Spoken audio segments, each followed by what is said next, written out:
esse é um tema de falar, porque a gente já consegue fazer isso, né? A gente vai falar historicamente, como era no tempo que as pessoas não perdoavam, né? Porque nós somos pessoas assim evoluídas, a gente consegue fazer isso. Eu até penso que, certamente, quando Jesus propunha muitas coisas lá no Evangelho, né? Dai a César o que é de César, dai a Deus o que é de Deus. O pessoal, hashtag tamo junto, Jesus, né? Sempre que ele falava de uma cor de interesse de todo mundo, né? Bem-aventurados os pobres, muito bem, perdoa os inimigos. Surtou.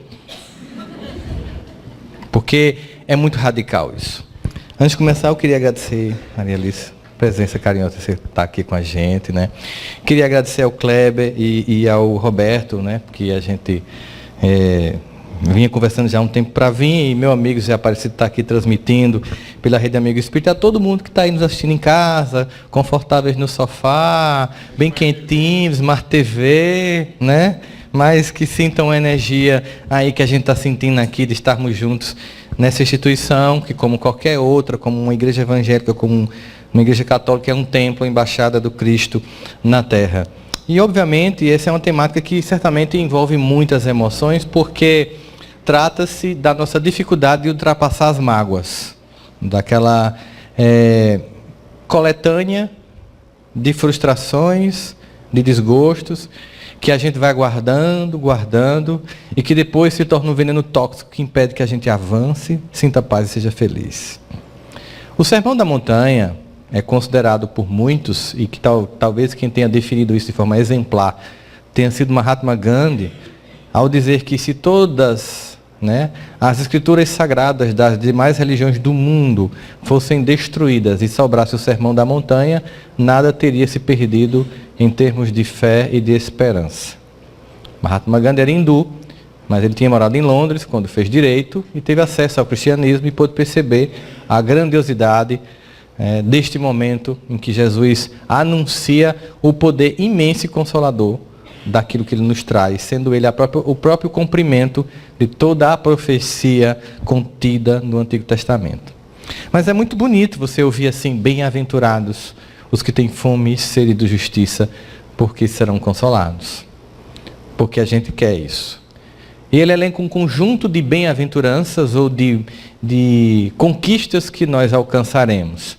Só que logo na sequência ao Sermão da Montanha, ele começa a fazer uma outra coisa. Porque imagina a multidão ouvindo aquilo, né? Quando a multidão ouviu aquilo ali, disse, poxa, eu quero tudo isso, eu quero todas essas bem-aventuranças, eu quero todas essas possibilidades, eu quero todas essas bênçãos. Ah, beleza. Então qual seria o movimento que aquelas pessoas fariam na sequência? Prevendo exatamente esse movimento, Jesus sabia que eles iriam para os templos, ou para o templo, fazer um holocausto, depositar para Jeová um sacrifício, para justamente nesse contato, nesse relacionamento, naquele momento que culturalmente era a forma de ser feita, receber do Pai todas essas promessas. O holocausto é queimar um animal e oferecer a Jeová. Era uma forma de relacionamento com Deus comum naquela época. Só que Jesus, sabendo que seria esse movimento, olha só o que ele prometeu, vamos para o templo fazer um holocausto e aí a gente vai receber tudo isso. Aí ele se antecipou e disse assim, mas é o seguinte, quando fores orar, se o teu irmão tiver uma contenda contigo, né? Quando fores orar e fazer o teu sacrifício, se o teu irmão tiver uma contenda contigo, pode parar. É mais ou menos o que ele diz. Pode parar, não adianta. Primeiro você para, volta, conversa lá com o teu irmão, aí só depois você faz sua oferta. Ficou complicado, não foi? Tá tão bom as bem-aventuranças. Mas tem uma senha e um login para acessar essa Wi-Fi celeste. Para acessar esse Wi-Fi e tudo o que está depositado nessa espécie de iCloud, você precisa de uma senha e de um login. E a senha e o login é a mesma coisa, 5 letras. Perdão. Porque como eu vou pedir a meu pai que me abençoe se eu quero que ele destrua meu irmão? Imagina aí, você tem 3 filhos, aí um faz, papai, eu te amo, tal, mas mata fulano, detesto ele. Tira ele da minha vida. Porque ele não morre, criatura nojenta. Né? Ela pega peste miserável, fez tanta coisa na minha vida. Ou seja, essa condição de não se perceber como filhos de um mesmo pai, sendo irmão um dos outros, que para nós é apenas uma percepção intelectual, a gente entende que temos um único pai, que é Deus e que somos irmãos, mas nós não nos sentimos como tal. E aí Jesus coloca como condição, para que você consiga acessar tudo isso, você tem que vivenciar a proposta de Deus para a sua vida. Acontece que a solicitação do perdão não é meramente um formalismo ou moralismo. Na verdade, o perdão é algo que nos liberta. O perdão beneficia a quem perdoa mais do que a quem é perdoado.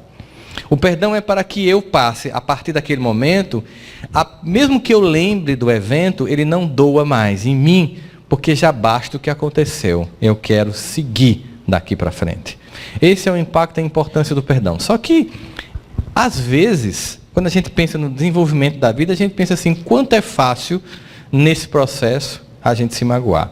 Acontece também que muitas vezes a gente interpreta errado o evento. Por isso a gente tem que depois tentar voltar e reconstruir o fato para perceber de uma forma diferente. Tem um conto muito interessante de dois monges que estão num roseral cortando as rosas. Estão podando o roseral e de repente um se fere no espinho. Aí ele diz assim para a rosa, eu te perdoo. E continua lá. Na sequência, o monge que está do lado também cortando essas rosas é cortado pelo espinho. E aí o monge diz, nada a perdoar. Aí quando termina, os dois vão conversar com o mestre que está atrás e perguntam, mestre, quem estava certo? Eu que perdoei ou ele que disse nada a perdoar? Ele disse, ele que disse nada a perdoar. Porque a rosa não lhe cortou. Você que se cortou na rosa. Ela é neutra. Por isso que ele não tinha nada a perdoar, porque foi sua imprudência que roçou sua mão na rosa. A culpa não foi da rosa. A culpa foi sua. Observa que Jesus diz assim, se você for aí, o seu irmão tiver com raiva de você, não é se você tiver com raiva do seu irmão, não. É se o seu irmão tiver com raiva de você, vá lá resolver. Porque muitas vezes, a gente nem sabe, mas quando a gente retoma a cena, muitas vezes a gente que provocou o início do conflito. Uma frase maldita, né? Uma ironia. Porque para as coisas desandarem na vida, tem que ter muita disciplina. Vocês sabiam? Você tem que ser muito disciplinado para dar errado. Muito, por exemplo, se você não quer, muita gente fala assim, pô, eu queria tanto ganhar muito, eu digo, mas você tem que ter disciplina para ganhar muito, tem que ter disciplina para ganhar pouco. Mas como assim Por exemplo, para você ganhar pouco, você tem que ter disciplina. Você tem que todo dia assistir a novela no mesmo horário.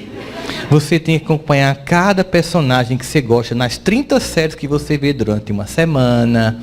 Você tem que estar atualizado com os últimos vídeos mais cômicos da internet. Você tem que passar horas a fios no Instagram, no WhatsApp, no Snapchat e no WhatsApp. Isso tem que ter disciplina. Não é não? Aí as pessoas chegam assim, estou magoada com meu esposo, não perdoa, o casamento vai acabar. E o que foi que aconteceu? De repente desandou o casamento. Não, tem que ter disciplina para desandar o casamento. Você tem que todo dia fazer uma ironia fina, um comentário desagradável. Você tem que esperar as pessoas chegarem para falar do outro na frente Já foram para evento na casa de um casal, eles começam a brigar usando você como recado. Porque tem gente, sabe, Rossandro, que não entende como as coisas são. Aí o cara fala, e tem pessoas, Rossandro, que você fica lá, poxa, gente, pelo amor de Deus, deixa eu ir embora. Tem como, fiquem aí que eu vou me embora. Tem que ter disciplina para você dormir indiferente no WhatsApp enquanto o outro aqui olha para você pedindo, olha para mim. Você tem que fazer um monte de coisa repetidamente para dar errado. E nunca é um só. Sempre são dois, mas é muito mais fácil pensar assim, eu sou o correto e o outro é o errado. Porque nós somos criados no mundo maniqueísta, que a gente infantilmente divide o mundo entre o bem e o mal, e claro, o bem sou eu, o mal é o outro. Nossa infância é maniqueísta. He-Man contra esqueleto. Os Thundercats contra Mun-Ra. Pipiu contra Frajola. Só recentemente é que os heróis começaram a ter personalidades humanas. Só recentemente é que o Batman ficou contra o Superman. Eles têm humor, são narcisistas, como o Homem de Ferro. É muito narcisista. São heróis como a gente, cheio de defeitos e de virtudes. E aí quando a gente se percebe nessa dinâmica toda, a gente pensa assim, é uma proposta que diz que eu não posso julgar. Por maior que tenha sido a contenda, eu preciso estar disposto a ser o agente que se move em direção ao perdão. Mas existem algumas coisas assim que a gente tem comumente que perdoar. A gente tem que perdoar a pessoa mais difícil, nós mesmos. A gente tem que perdoar outras pessoas. A gente tem que perdoar até grupos e instituições. Tem gente que é magoado com a religião, com o centro espírita, com a igreja, assim, generaliza, tudo não presta ali, e fica magoado com a instituição, com a religião. E aí tem que perdoar isso. Mas certamente um dos perdões mais difíceis que a gente tem que executar é em relação a nós mesmos. Porque nós somos extremamente exigentes e nos cobramos uma perfeição que ninguém tem. Essa é uma das características que torna as pessoas muito infelizes, porque elas não conseguem perceber que somente Deus é perfeito. E que o único que nunca muda e que jamais vacila é Deus. E que Ele tem uma constância que nenhum de nós tem. Por isso que em vários momentos você vai perceber dos profetas inteiros até o próprio Cristo, ao se referir ao Pai, característica de constância no comportamento que nós não temos. Por exemplo, Deus é fiel. Sabe o Salmo 100? Cujo autor é desconhecido? Celebrai com júbilo ao Senhor, todos os moradores da terra, servindo a Deus com alegria, apresentando-se a Ele em cânticos. Aí o cara faz, por que tudo isso? E ele conclui, porque Deus é bom. Eterna é a sua bondade e a sua fidelidade dura todas as gerações. Pronto. Porque Deus é constante. Mas a gente, não. A gente oscila. Como muita gente equivocadamente pensa, a gente é bipolar. Bipolar não tem nada a ver com oscilar a personalidade. Mas acontece que se nós todos temos essa oscilação, e aí Jesus vai dizer, olha, você precisa primeiro resolver a contenda para você ter contato com o Altíssimo, é porque você precisa se dar bem com o filho para poder o pai ter contato com você. Mas a gente é capaz de construir em nós a concepção de que só eu sou filho e que o outro não é. Por exemplo, muitas pessoas pensam que somente elas têm Deus, os outros não têm. É uma forma de achar que eu, tendo Deus, eu estou autorizado a te destruir porque você não o tem, mas eu sim. Tem gente que acha que patenteou Jesus, que pertence a um grupo exclusivamente, quando na verdade o mestre ele é patrimônio da humanidade, indelével. De todos, não pertence a um grupo, ele é de todos nós. Todas as cenas narradas no Evangelho são cenas que trabalham reconciliação. O Evangelho é uma obra de reconciliação entre todos com Deus e de reconciliação entre nós com nós mesmos, mas sobretudo de reconciliação consigo mesmo. E aí eu fiquei pensando aqui, eu posso falar sobre várias características do perdão, mas são só 1 hora. E eu preciso focar num ponto que eu talvez vá elencar agora como essencial, para que a gente possa perceber isso. O lugar que mais se tem mágoa é na família. Certo? Nós temos a ilusão de que as pessoas são perfeitas, especialmente os nossos pais. E nós temos sobre eles muitas exigências.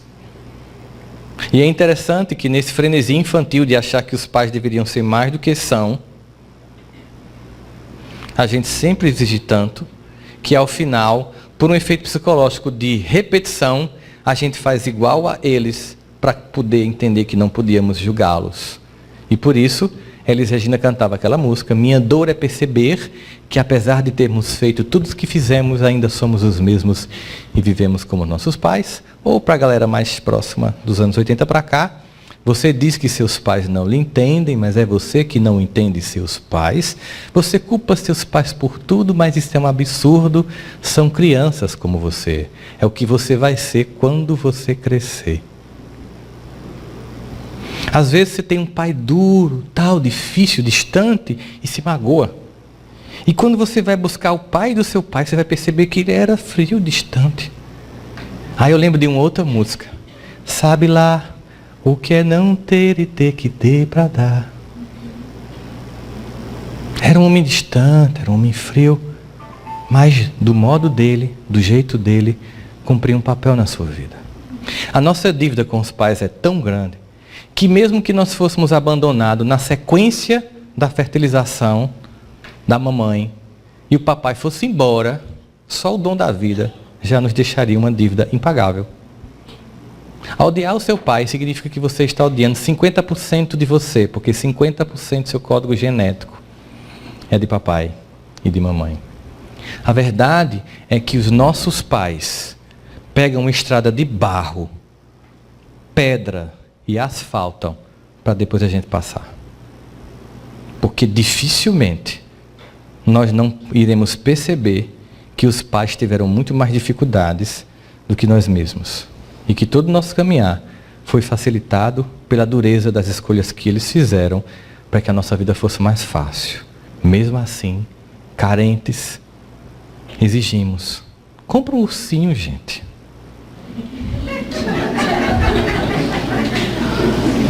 As pessoas deram o que podia. Era alcoólatra, não sei o quê. O que passava na cabeça? Que dor seria essa, né? Que fazia com que... Imagina, você é uma pessoa que passa a semana trabalhando, ganhando um salário mínimo, sendo gritado, humilhado. Trabalha numa metrópole brasileira, tem que pegar 3 horas de transporte. Chega em casa 10 da noite, sai às 4 da manhã. No final de semana, ele vê que o que ele ganha mal dá para manter a família. Sabe o que ele faz? Ele se anestesia. É muito mais uma vítima do que um algoz. E mesmo assim, do jeito dele, está lá. Aquela mãe distante, né? Teve 15 filhos. Minha mãe não me dava atenção. Vamos combinar, com 15 filhos. Mal limpou um, o outro está lá. Corre. Mas não me olhava. Eu olho para você, carente. Veja, aí chega no centro espírita, não teve boa noite. Ninguém me dá boa noite. Claro, é uma carência sua. Aí vai para um relacionamento exigindo que a esposa ou o esposo, se conseguir casar, né? Seja o pai e a mãe que faltou. E as exigências sobre o relacionamento é tão grande que faz todo relacionamento dar errado. Quando não, casa com um homem igualzinho ao pai. Aí quando percebe, faz, eu não acredito que eu casei com meu pai, não. Aí começa a perceber o seguinte, que como tudo na vida, as pessoas têm virtudes e têm defeitos. E é interessante notar, e eu falei isso de tarde, mas vou reforçar, porque eu estou falando sobre mágoas em relação aos pais, que no Decálogo de Moisés, nas 10 leis do Antigo Testamento, nós temos leis que dizem, não faça, não matarás. Lembra do filme? Deus falou, não matarás. Né? Mas aí, honrai teu pai e tua mãe. É uma lei que é para fazer, as outras é para não fazer, essa é para fazer. E tem bônus, porque terás o teu dia acrescentado na terra que Deus te deu. A gente observa isso. Pais duros, difíceis. E a pessoa chega e dá certo na vida. A arrogância de algumas pessoas. Chegou um ex-aluno meu da universidade, me encontrou num congresso em São Paulo. E aí, como é que tá? Como é que tá lá a empresa com seu pai? Ah, tu sabe como é, né? Painho, coitado. Aí eu, senta aqui, me conta essa história de painho, coitado. Eu adoro essas histórias. Aí ele, não, o senhor sabe, professor, painho só tem o 2º grau. Um homem ignorante. Aquele homem bruto. Aí eu fiz. especialização, tenho MBA na FGV, fiz mestrado em Harvard e meu pai não me permite mostrar o meu potencial. Imagina com tudo que eu sei na frente da empresa. Ele devia se aposentar. Mas aquela cabeça dura. Eu disse, você está me dizendo então que você é melhor que seu pai. Sim. Eu disse, quantos anos você tem? Ele disse, 30. Então me diz o seguinte, com 30 anos, teu pai tinha o quê? Com 30 anos o pai já tem empresa com vários funcionários, várias... tinha matriz em vários estados, já era pai, inclusive de mim. Eu fiz, e tu tem o quê com 30 anos? Com Harvard. Tu tem uma banca de jornal? Porque se você conseguir com 30 anos o que seu pai conseguiu, aí você vai olhar para mim e dizer que seu pai é um incompetente. Mas o que eu estou vendo aqui é um arrogante, que não reconhece que um homem com 2º grau construiu o que você com Harvard nem pensa em sonhar em construir. Aí se você não tiver humildade, a única coisa que você vai receber de seu pai é uma empresa. Mas se você tiver humildade, você vai receber a verdadeira herança, que é a sabedoria, que é mais importante que um diploma. Porque sua Harvard foi ele que pagou. Não foi? Foi ele. Sabe aquela coisa de eu pego o celular e aí você sabe a idade pela forma como você pega o celular, né?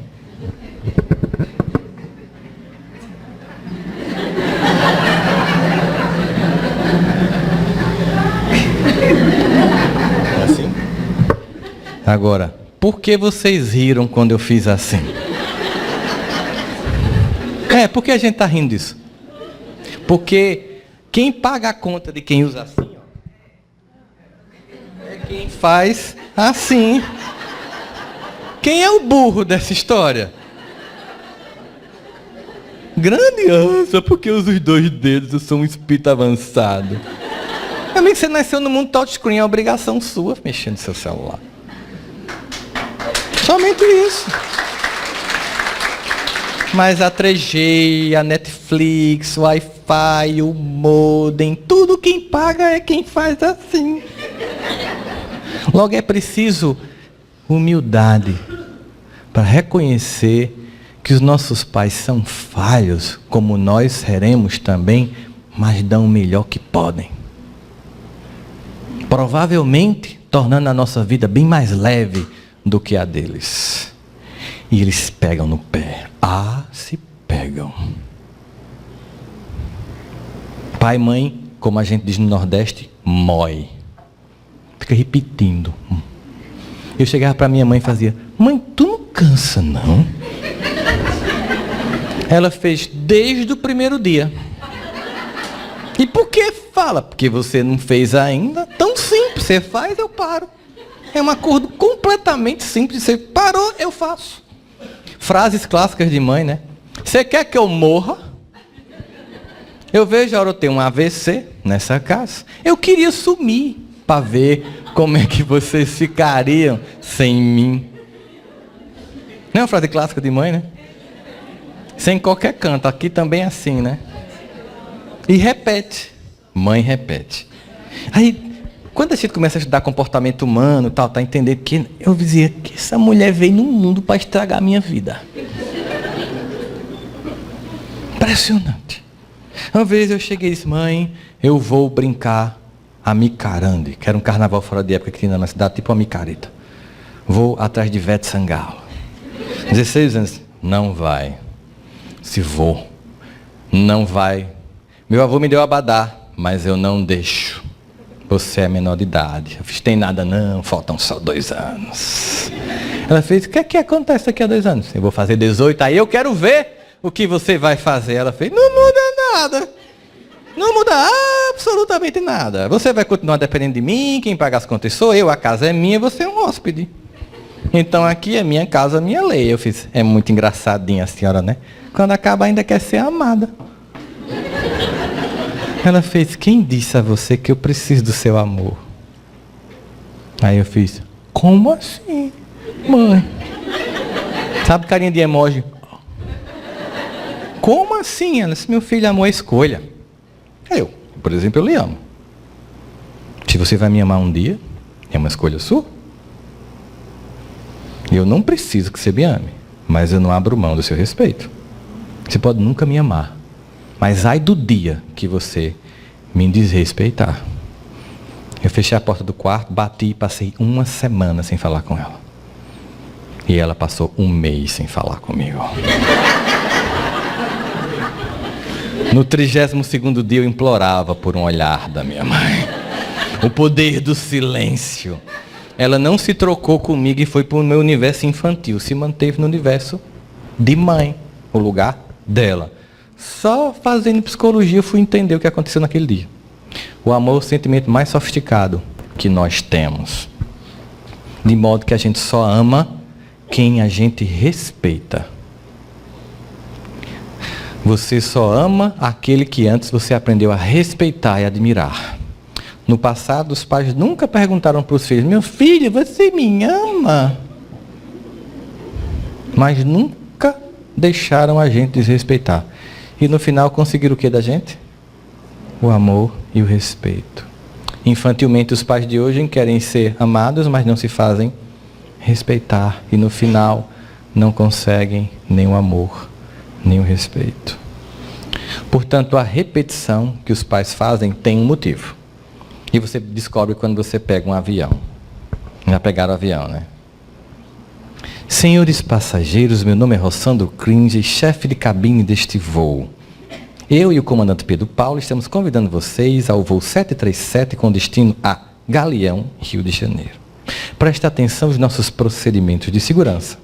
Em caso de uma inesperada despressurização da cabine, máscara cairão. Puxe o elástico, coloque sobre a boca e o nariz e respire normalmente. Quem respira normalmente depois do negócio? Mas tudo bem, continua, né? Luzes de emergência acenderão no corredor e no teto, indicando 8 saídas de emergência. 2 na frente, 4 sob as asas e 2 no final. E outro aviso fantástico. Em caso de um pouso da água, o seu assento é flutuante. Mas eu nunca vi ninguém se salvar flutuando num assento. Já ouviu falar? Morreu não, porque flutuou no assento. Morre com assento e tudo, mas o aviso é dado. Nossas portas foram travadas e fechadas e a partir deste momento, seus equipamentos devem ser colocados em modo avião. Pronto. Qualquer língua, mesmo aviso. Como as pessoas reagem a esta repetição, aspas, bem enjoada? Passageiros de vários tipos. Passageiro de primeira viagem. Como você sabe que ele é passageiro de primeira viagem? Porque ele faz selfie de cada etapa do voo. Ele interrompe a subida na escada, porque ele tem que fazer um selfie pegando a logo da turbina, depois de sensualizar, faz assim. E aí ele sobe com uma ansiedade gigante, e quando ele entra no avião, uma grande decepção. É um ônibus. Eu acho que espera que é uma nave espacial, é um ônibus, inclusive, mais apertado, mais difícil de se locomover, que tem asa. Somente isso. Ele está tão decepcionado que ele vai para a fila 30 e volta para a cadeira que é a 3. Naquele corredor largo, ele volta contra a Piracema, que está indo, e ele vem voltando. Esse é o movimento que ele faz. Senta lá, fica fazendo mais alguns selfies. Normal. Todo mundo que vai a primeira vez faz isso. Nada demais. Aí tem os que, e vendo esse aviso, ele acha que vai acontecer. Fica bem atento. Tem os que têm tanta certeza que vai acontecer que já tomaram Rivotril. Tá? Tem os que continuam com os smartphones ligados, mesmo depois do aviso que era para manter em modo avião. Enfim, tem vários tipos. Quando acontece uma despressurização do cabine, geralmente a mais de 11 mil metros de altitude, com temperatura externa de menos 50 graus, tem tudo ou menos oxigênio.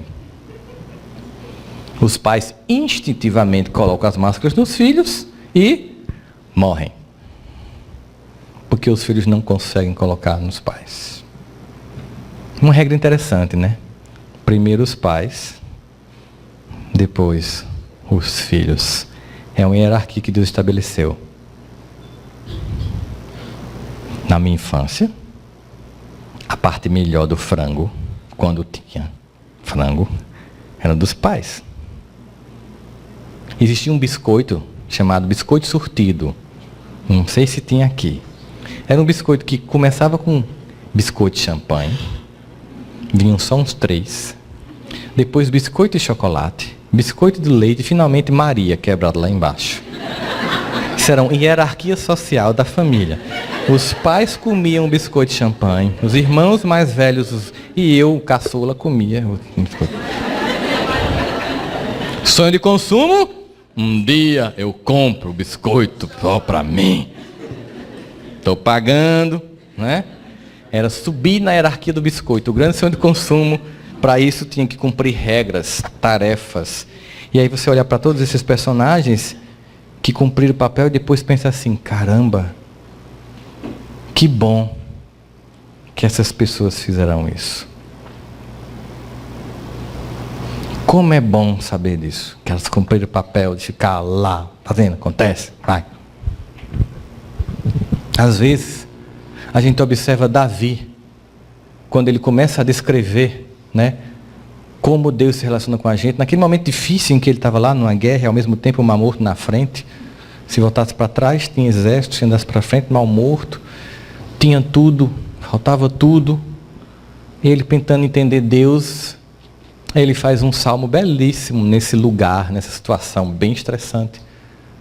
Ele tenta entender o Deus e ele faz assim, como será que Deus é? Como é que eu falo com ele? Está um momento tão difícil. Ele já sabia como os profetas haviam definido Deus, Senhor dos Exércitos, que ele era constante, como diz aí Isaías, nem mente nem se arrepende, posto que não é homem para se arrepender. Mas aí ele pensou assim, eu sou um pastor de ovelha. Todo dia eu pego minhas ovelhinhas, levo para uns pastos verdejantes. Elas comem, depois vem aquele sol escaldante da Judéia, levo para um laguinho de águas tranquilas que tem ao lado. E para voltar economizando o tempo, eu passo por um atalho poupando-as. Era um atalho perigoso, porque era uma área muito escura, em que as montanhas estavam tão próximas uma da outra, que fazia sombra uma sobre a outra, e tinha ainda por cima um despenhadeiro. E aí, obviamente, os ladrões pensavam, quem passar por aqui, a gente assalta, depois joga, pega as ovelhas e joga.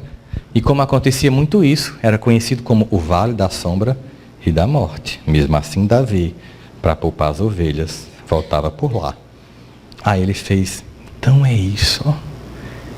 O Senhor é o meu pastor.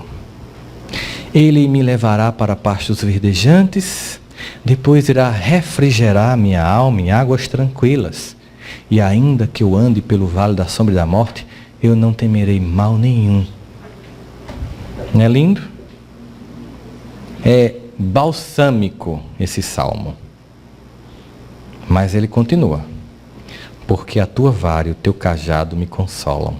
Pô, o Davi estava tão bonito, cara. Pastos verdejantes, águas tranquilas. Que danado, uma vara e um cajado consola ninguém. O que um pastor de ovelha faz com uma vara e com um cajado? Passa o dia em pé. O que é que ele faz com o cajado? Se apoia. Mas por que ele não senta?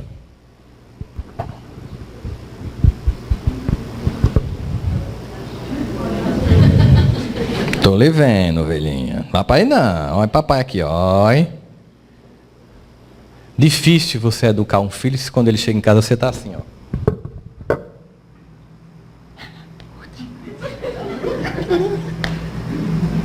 O menino chega, entra pro quarto, cara fechada. Você percebe?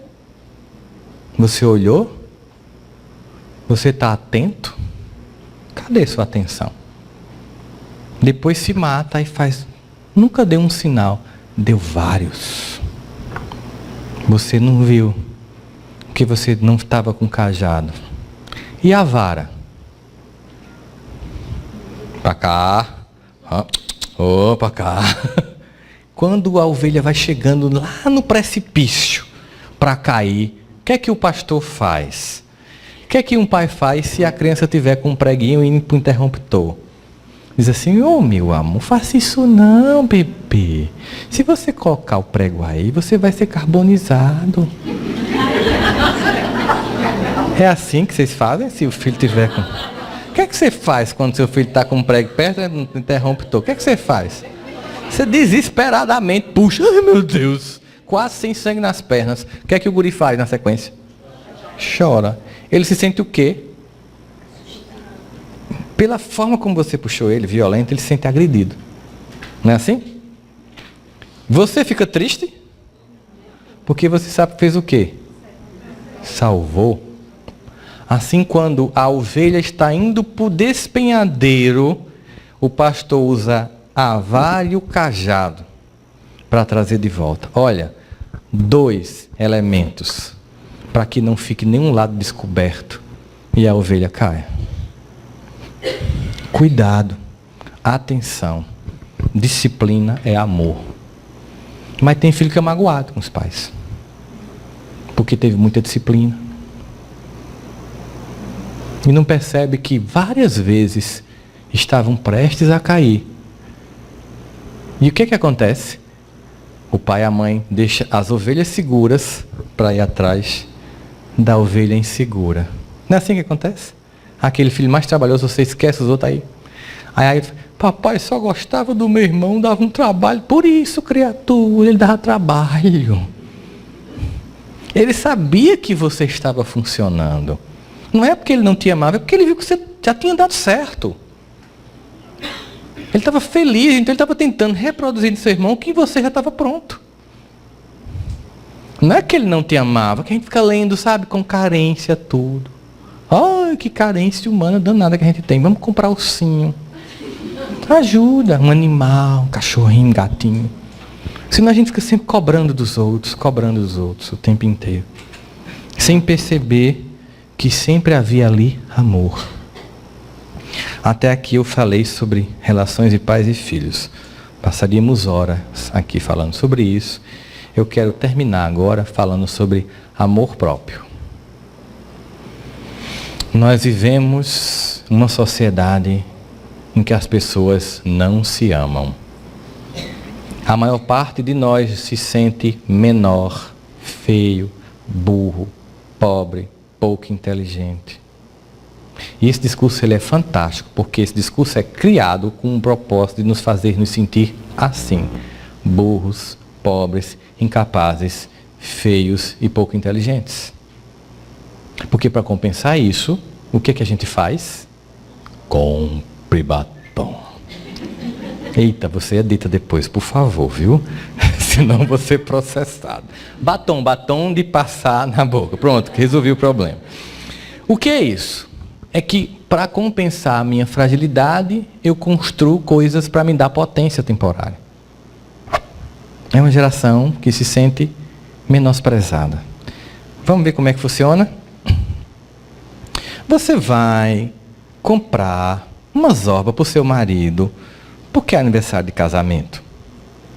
Você entra numa loja e tem lá um modelo perfeito, com uma barriguinha de tanque de lavar roupa, todo malhado, com uma cueca. Você olha e faz, vai ficar lindo no meu marido.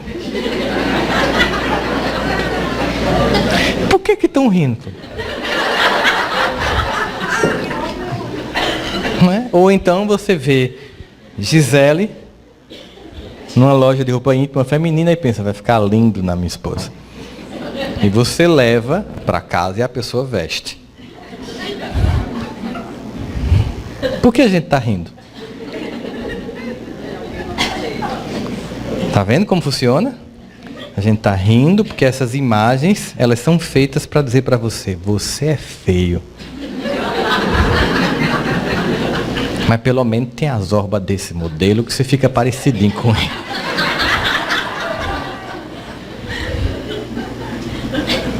E as pessoas deixam de ser felizes porque elas se comparam e não vê o que tem. Sabia disso? Como a gente é infeliz por besteira. O tempo todo a gente fica vendo esse processo, né? Aqui está um indivíduo perfeito.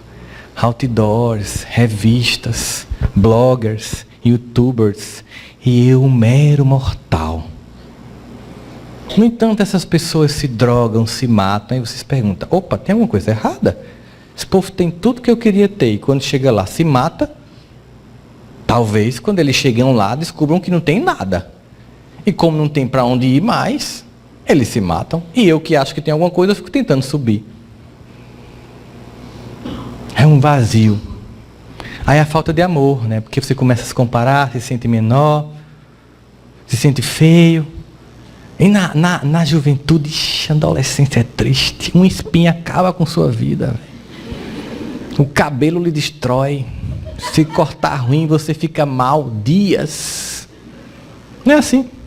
A gente vai para a festa se achando. Quando chega lá que tem outra pessoa, a gente faz... Começa a se sentir menor, comparando, se menosprezando. E aí isso nos tira a potência de vencer.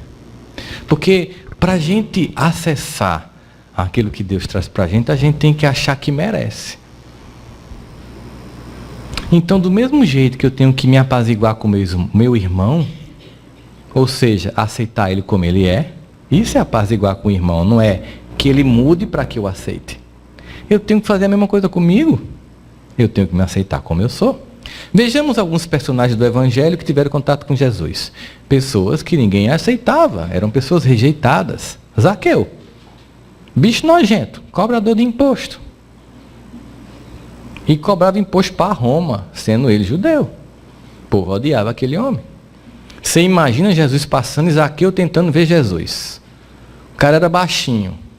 Ficava tentando passar no meio da multidão. Quando ele fazia assim, que alguém... Sai, miserável, é tu, Zaqueu. Ele não podia ter ido para casa chorar e cantar: ninguém me ama, ninguém me adora, ninguém me chama de meu amor. O que ele fez? Subiu numa árvore. Buscou alternativa. Mas eu gosto de Bartimeu. Bartimeu é legal. Cego Bartimeu. Jesus vai passando numa via cheia de gente com problema. Um monte de cego. Um monte de gente com deficiência. Porque as pessoas casavam com primos. Não sabia a questão genética. As pessoas eram desnutridas. Havia muita pobreza. Então era muita gente aleijada. Jesus está passando numa rua cheia de gente aleijada. Mas como Roma era muito organizada, até para pedir esmola tinha que ter cadastro. É verdade. E eles recebiam uma capa. Na capa estava escrito: esse homem é um miserável, vive de esmolas. Bartimeu tinha essa capa, que dava a ele direito de pedir esmola, mas quem não tinha nem esmola podia pedir. Bartimeu nem nome tinha, porque Bart é um prefixo em hebraico que significa filho de. Ele era apenas o filho de Timeu. Era invisível. A gente chama de pessoas invisíveis. Você não vê ela. Pessoas que usam farda, que você vê o tempo inteiro num canto. Quando você vê sem farda, você olha assim, ela lhe cumprimenta e você, meu, quem é Jesus? É porque a pessoa que lhe atendeu sempre fardada. É invisível. Bartimeu era assim. Aí Jesus vai passando, mas ele fez alguns movimentos. Primeiro, ele foi lá no lugar que Jesus ia passar. Ele buscou. Aí ele faz: Jesus, filho de Davi. O povo, cala a boca. O que muita gente faz? Desiste, né? Primeira dificuldade. O que é que Bartimeu fez? Jesus, filho de Davi. Deu um grito. E Jesus? Opa! Oi? Eu ouvi. Tem um que quer. Será que só ele estava chamando Jesus? Será que só ele queria cura? Por que Jesus parou? Por que Jesus olhou para Zaqueu e faz: desce daí que eu vou almoçar contigo? Por quê? Porque a pessoa disse assim: cansei de achar que não mereço. Eu mereço. Eu quero. Olha o movimento. Aí Jesus parou, chama ele. Aí está lá. Ele soltou a sua capa. Gente, ele fez um cadastro para pegar a capa. Foi difícil, enfrentou fila. Teve entrevista. Foi consultado. Passou por avaliação psicológica. E ele deixou... Olha só, se eu estou com uma capa que me dá direito a pedir esmola e tem um monte de gente atrás, tão pior que eu, que não pode pedir esmola, quando eu soltei a capa, o que é que aconteceu? Dava para voltar para trás? Não dava para voltar atrás. Era uma decisão sem retorno. Ele não, em nenhum momento, ele vacilou. Soltou a capa e foi. Só que Jesus faz uma pergunta esquisita. Imagine você chegando perto de Jesus. Aí Jesus faz, o que é que você quer? Ô Jesus, está na cara. Que pergunta. Putz, não é não? Imagina aí. Mas sabe que uma vez eu estava no ponto de ônibus. Vocês já passaram, tipo assim, você corre, porque o ônibus está lá e você corre. Quando você chega, o ônibus sai. Aí todo mundo fica olhando para você. E você, miserável do motorista. Em dia de chuva, então, que é a maravilha. Eu estava comigo, a gente foi na universidade, a gente correu, o cara saiu, a gente... Aí um amigo meu fez, tem nada não. Um dia, Rossano, um dia eu ganho na Mega Sena. Aí eu fiz, e aí eu vou ter um ponto de ônibus só para mim.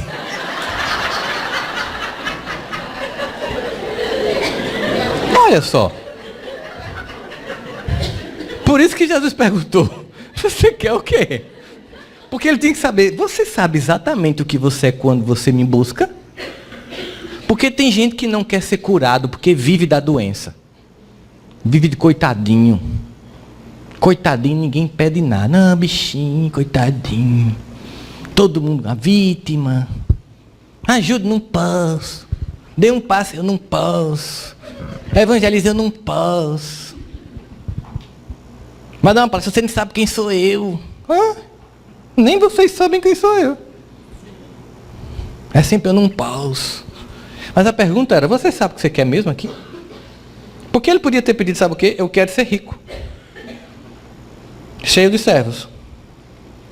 Porque o que é que acontece com um homem que nunca viu, mas que podia pedir esmola, e que não pode mais pedir esmola, e começou a ver, mas não tem uma profissão, nem tem nome?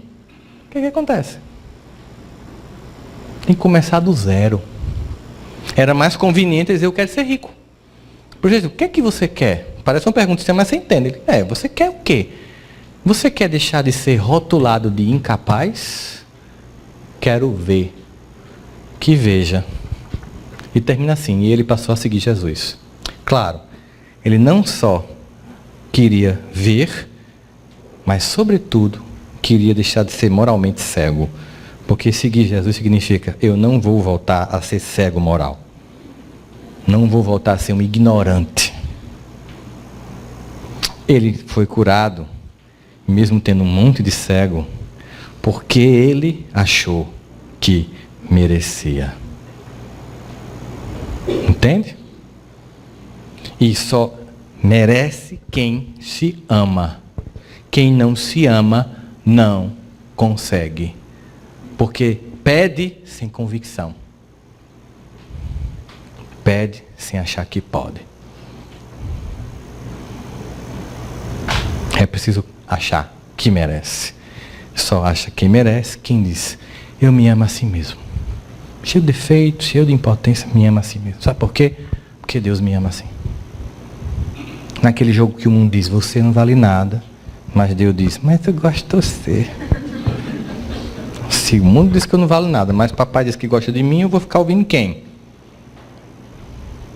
Escolha quem você vai ouvir, aí você vai saber quem você vai ser. Se você for escolher o mundo, você é um incapaz. Se você ouvir Deus, você vai ver sua competência. Aí você vai estar disposto à mudança. Aí você vai ficar assim, tá perdendo tempo com mágoa, com ressentimento infantil. Aí você começa a observar assim, pensa, as pessoas deram o que puderam, deram a contribuição que puderam, faziam o que podiam. Não era para mim, não era proposital, era o jeito da pessoa ser. Tem mais conta para ser cobrada. Agradeço pelo que foi oferecido, a vida como ela é, e não como eu gostaria que fosse. A gente é tão frustrado com a realidade que a gente ama a fantasia. É por isso que todo adolescente queria ser Harry Potter. Porque a vida comum de nós é uma vida de fracassos, de dificuldades, de fragilidades. Mas no mundo fantasioso daquela estação meia, que ele entra num portal mágico, ele vira Harry Potter. Com poderes como a capa da invisibilidade. E ele é famoso lá. Em Londres, Como qualquer um de nós, ele é qualquer um, mas lá, ele é fantástico. Nós podemos também ter superpoderes, sermos X-Men, adolescentes comuns com algum poder especial.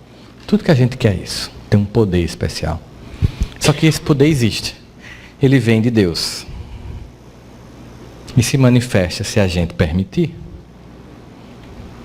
A gente observa isso que a gente começa a pensar assim, eu precisaria de uma vida muito especial para me sentir amado?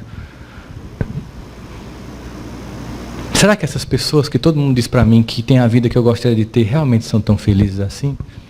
Será que elas são tão importantes? A gente pode fazer um teste. Vocês topam? Vejam só. A memória, ela funciona da seguinte forma. Nós memorizamos aquilo que tem significado. Vou perguntar para a galera aqui, porque tinha gente que nem tinha nascido quando isso aconteceu. Vocês sabem o que vocês estavam fazendo no dia 9 de janeiro de 2000? Não? Vocês sabem o que vocês estavam fazendo no dia 10 de setembro do ano passado? Se não foi seu aniversário, não conta, né? Sabe o que está fazendo? Não? Vocês sabem onde vocês estavam no dia 11 de setembro de 2001? Ah! Lembram como viu a notícia? Lembra o que você fez no dia 12 de setembro? Provavelmente você só ficou ouvindo o noticiário de novo, mas você não lembra do dia 12, nem lembra do dia 10, mas você lembra do dia 11. Por quê? Porque teve impacto emocional. A maior parte dos seres humanos se sente feliz, se sente menor, se sente incapaz, porque não se parece com as celebridades. Não é assim? No entanto, nossa mente tem um esquema de válvula de escape de segurança que, no fundo, apesar de toda enganação, sabe o que é verdade. Então, se as celebridades são realmente importantes, nós vamos ter informações sobre elas. Vocês topam me responder? Me digam, por favor, o nome dos 3 últimos ganhadores de Oscar de melhor ator.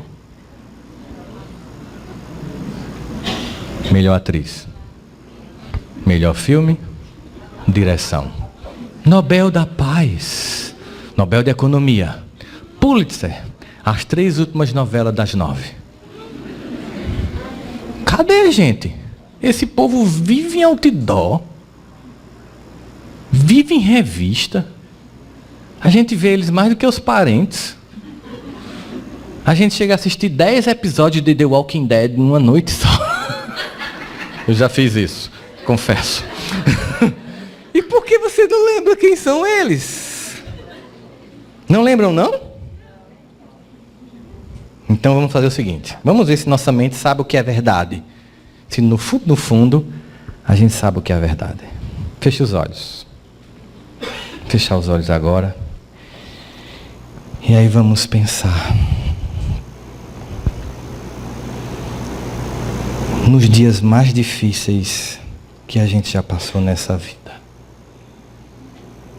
Dias que você achou que você não ia conseguir passar. Superar. Quem estava lá? Quem lhe estendeu a mão? Quem lhe reergueu? Quem fez você acreditar que o sol nasceria novamente?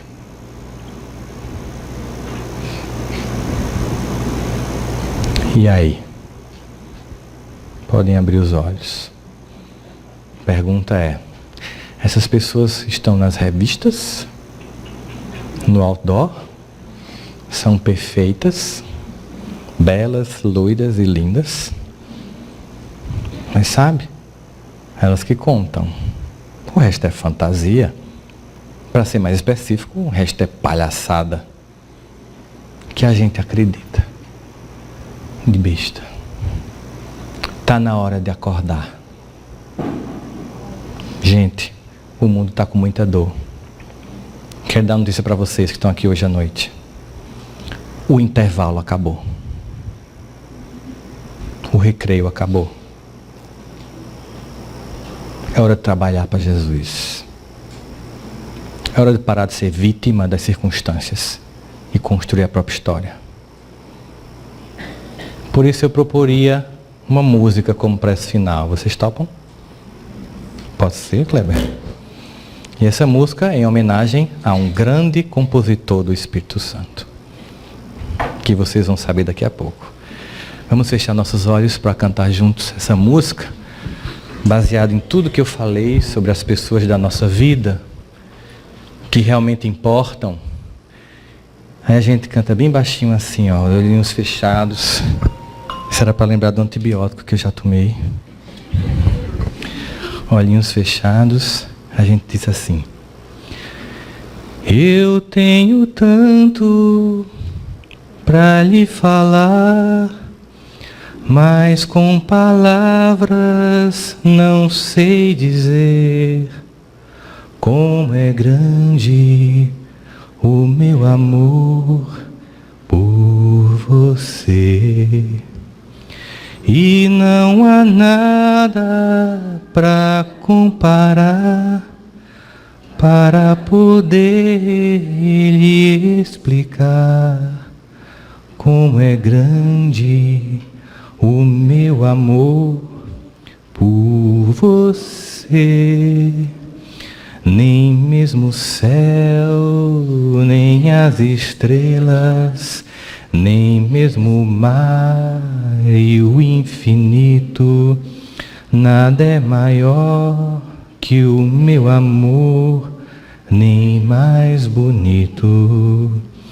Me desespero a procurar alguma forma de lhe falar como é grande o meu amor por você. Nunca se esqueça, nenhum segundo, que eu tenho amor maior do mundo. Como é grande o meu amor por você.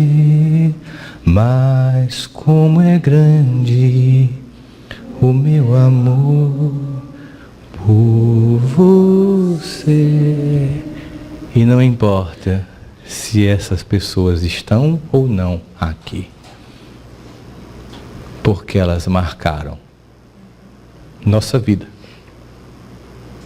E um dia a gente vai ter mais tranquilidade para olhar para o passado sem mágoa, sem reclamação, com o único sentimento que nos cabe diante da vida: uma profunda gratidão por tudo que a gente recebeu.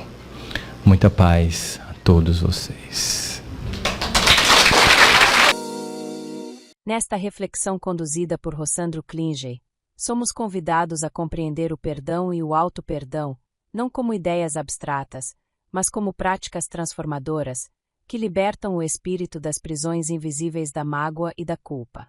O perdão, como apresentado nesta abordagem, é um caminho de amadurecimento interior. Ele exige coragem para romper com narrativas antigas de vitimização e humildade para reconhecer que, por trás de cada ofensa, há um ser humano em processo de aprendizado.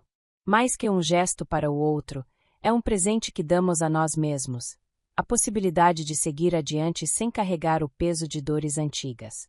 O auto-perdão não se confunde com a indiferença aos próprios erros. Ele nasce do olhar honesto sobre a própria trajetória, da admissão das falhas e da disposição para transformá-las em aprendizado.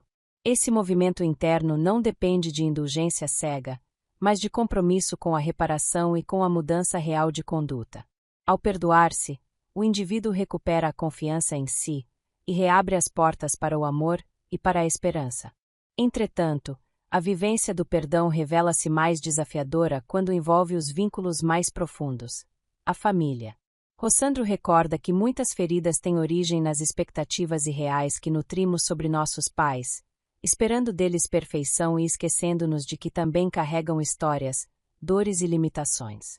Ao compreender o contexto em que viveram e os sacrifícios que fizeram, descobrimos que, mesmo imperfeitos, muitas vezes abriram caminhos que hoje nos permitem avançar com mais segurança. Honrar pai e mãe, como estabelece o Decálogo, significa reconhecer que a vida que temos começou a partir do que eles puderam oferecer. Essa reconciliação não se limita aos laços consanguíneos. Ela se estende às nossas próprias fragilidades e à aceitação do que somos. Muitos carregam padrões irreais, alimentados pela comparação com imagens idealizadas que o mundo exibe, e acabam prisioneiros de um sentimento constante de insuficiência. Libertar-se dessa ilusão é reconhecer o próprio valor, lembrando que o amor divino alcança todos, inclusive aqueles que ainda caminham em meio a falhas e imperfeições. As lições do Evangelho mostram que somente quem se ama e se aceita é capaz de acolher o amor que o Cristo oferece. Personagens como Bartimeu e Zaqueu nos lembram que a transformação começa quando deixamos para trás o manto da vitimização e nos dispomos a agir, convictos de que merecemos uma vida nova. Essa disposição também vale para o perdão. É preciso querer romper com o passado, não para apagar o que aconteceu, mas para retirar dele o veneno e conservar apenas a lição. Quando unimos o perdão ao próximo e ao perdão a nós mesmos, formamos um eixo de equilíbrio moral que sustenta a harmonia íntima e nos aproxima da vivência real do Evangelho. Ao nos libertarmos da mágoa e da autocrítica implacável, passamos a caminhar mais leves, aptos a estender a mão com sinceridade e a receber do alto a inspiração necessária para prosseguir. Que possamos, assim, acolher a proposta de Jesus no Sermão da Montanha, permitindo que o perdão seja um exercício diário, aplicado tanto aos erros alheios quanto aos nossos próprios. Pois só aquele que se reconcilia consigo mesmo pode, de fato, tornar-se instrumento de reconciliação no mundo. Agradeço sua audiência, ela é muito importante para nós e espero que tenha gostado desse conteúdo. Te convido ainda a conhecer outros vídeos navegando pelo nosso canal, ou, se preferir mais vídeos sobre essa temática, basta acessar os links na descrição desse vídeo. E se algo tocou o seu coração ou despertou uma dúvida, deixe seu comentário. Sua participação fortalece a entrega dos vídeos e promove uma troca rica entre todos que buscam compreender mais sobre o espírito imortal. Compartilhe com amigos e familiares, e vamos juntos espalhar luz, conhecimento e esperança por meio da doutrina espírita.